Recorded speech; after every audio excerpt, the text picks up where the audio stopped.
When you know has a vehicle that they don't drive anymore, why not consider donating it to the National Federation of the Blind? All you have to do is call 866-282-7327. That's 866-282-7327. You can also log online to nfb.org and click donate. And maybe you know someone that's blind. You can reach out to NFB at nfb.org. That's NFB at nfb.org. So what do you have to lose? You have everything to gain by helping someone in need, like your motivation, and a tax deduction. So why not get started today? And remember, charity is only a phone call away.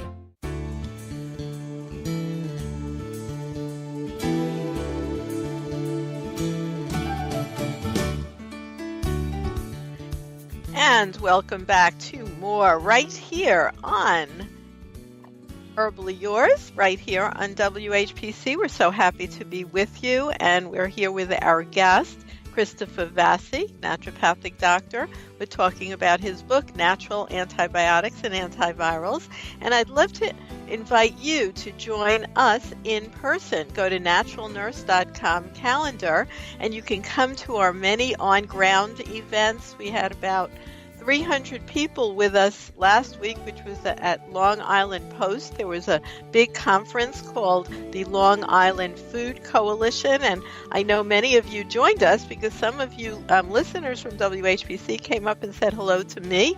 There were about 20 speakers that day. A really, really exciting day about natural food on Long Island, everything from homegrown oysters. I live in Oyster Bay, so we feel a lot about that, to, farms on Long Island, and it's just a wonderful way to get together. And then we have lots of online events.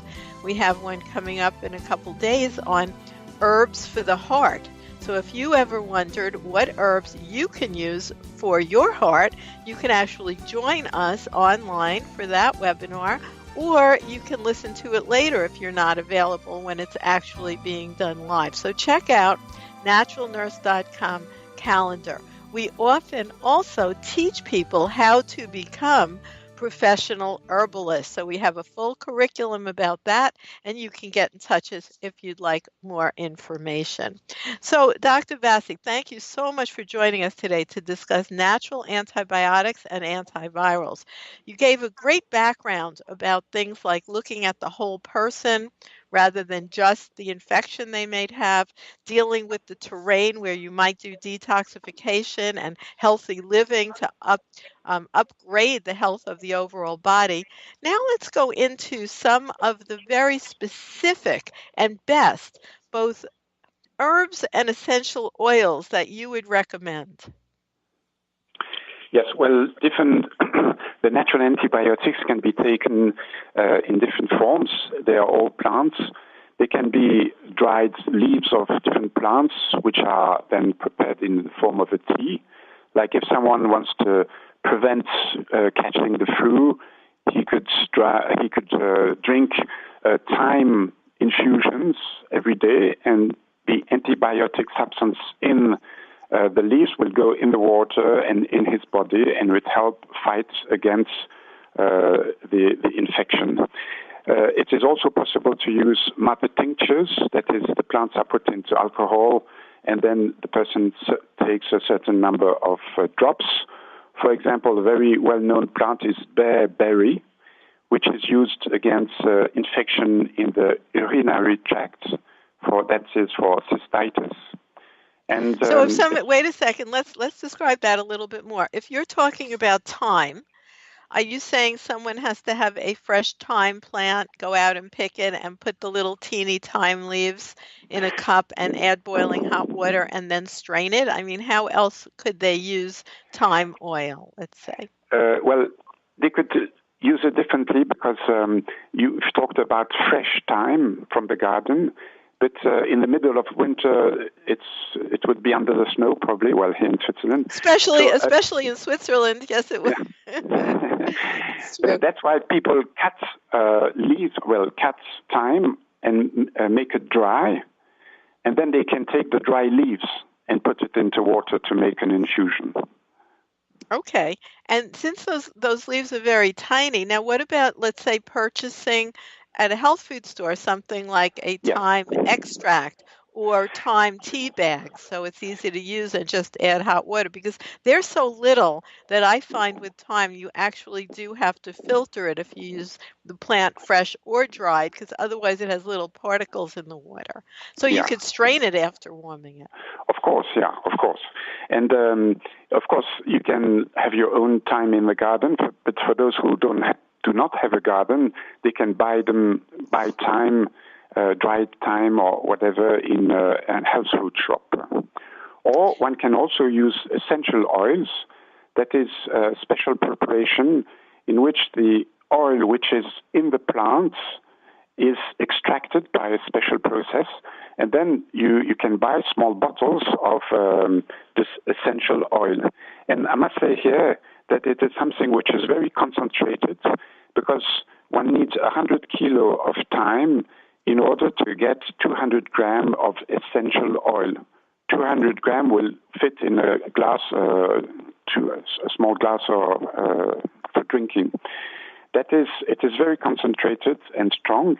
And when one uses essential oils, one takes only just 1, 2, 3 drops, 3, 4 times a day. And if that's sufficient, one should not take too many of them. And for some of the essential oils, it's very important to use a dispersant, because some essential oils are very aggressive to the mucous membrane of the digestive tube. And if you mix them with this dispersant, it breaks it in very small bubbles, drops, which can be easily assimilated. I'm talking here about the aggressive essential oils like thyme, oregano, savory, but there are others which are very non-aggressive, very soft, like lavender. Right. So I want to say in your book, Dr. Vasey, you are clear about that, and I will actually send out a disclaimer right now to all our listeners.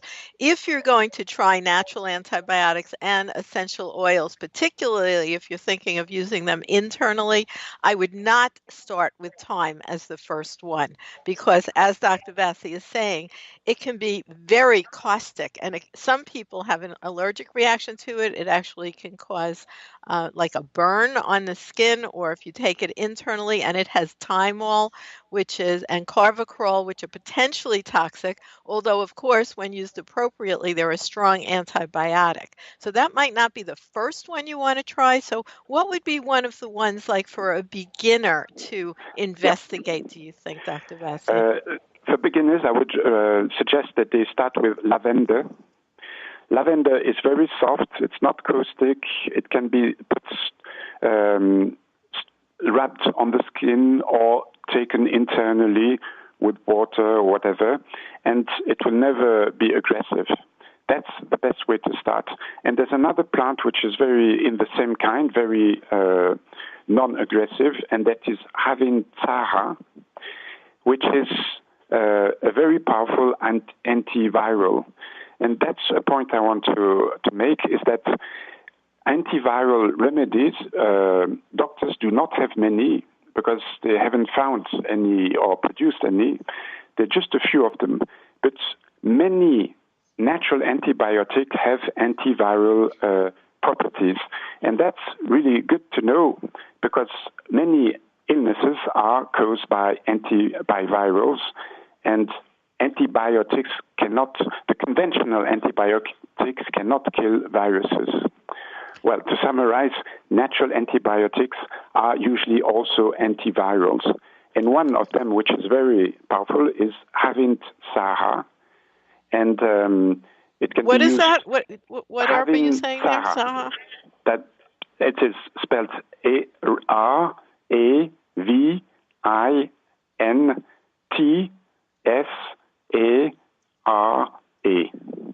Okay. Echinacea. Okay, I don't know that we have that locally, but I Yeah, do you want to have. Yeah. tell our listeners that you are listening to Herbally Yours on the voice of Nassau Community College, 90.3 WHPC. I'm Ellen Kamhi, the natural nurse, and my guest today is author of Natural Antibiotics and Antivirals, 18 infection-fighting herbs and essential oils, Dr. Christopher Vasey. What about, you were talking earlier about some things that people might be more familiar with. What is your thoughts about Echinacea? Well, that's Echinacea is a plant which has been used by the Indians in the United States already for a long time, and it's an interesting plant because it works. It has two different kind of actions. It has antibiotic substances which will kill microbes, but it also has the virtue of increasing the production of macrophage. That is, it stimulates our immune system to produce more macrophage, and macrophage are cells which are very big and which are able to eat microbes. They're big enough to eat microbes, so they swallow the microbes and then they digest them, and the microbes are dead. And macrophages are all over the body in a certain number, but when it is necessary, when we have an infection, the immune system will start producing more. And one can stimulate this production by taking Echinacea. So once someone is ill, he can take this plant, or he can also take it in a preventive way.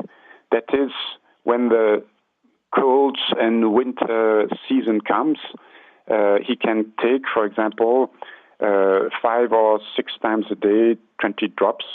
If for prevention, it's 1 or twice a day, 20 drops, and it helps keep his immune system awake to fight flu, for example.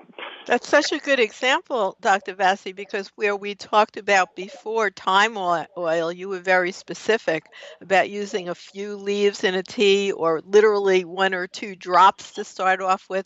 And here with Echinacea, let's say an Echinacea tincture, you're talking about a full dropper full, which might be even 30 drops twice a day.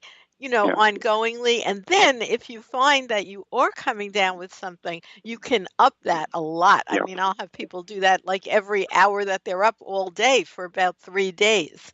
So it has a very low rate of side effects as well. Yeah.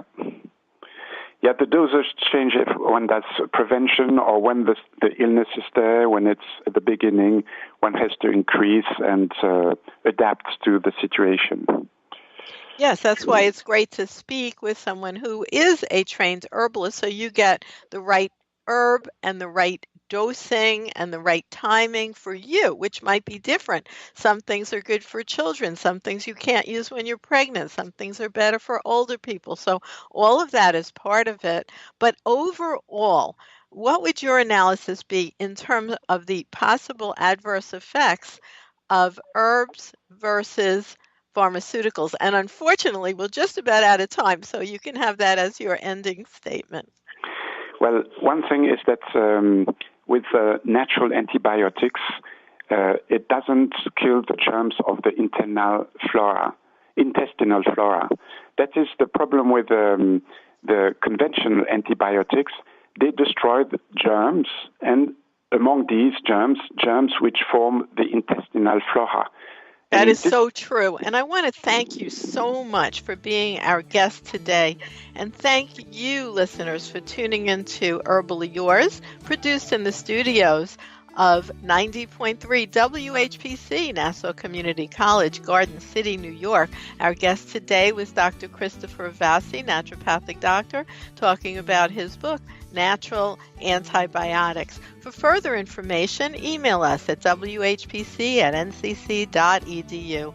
This is your host, Ellen Kamhi, at naturalnurse.com, inviting you to join us next week for another edition of Herbally Yours. Until then, stay healthy.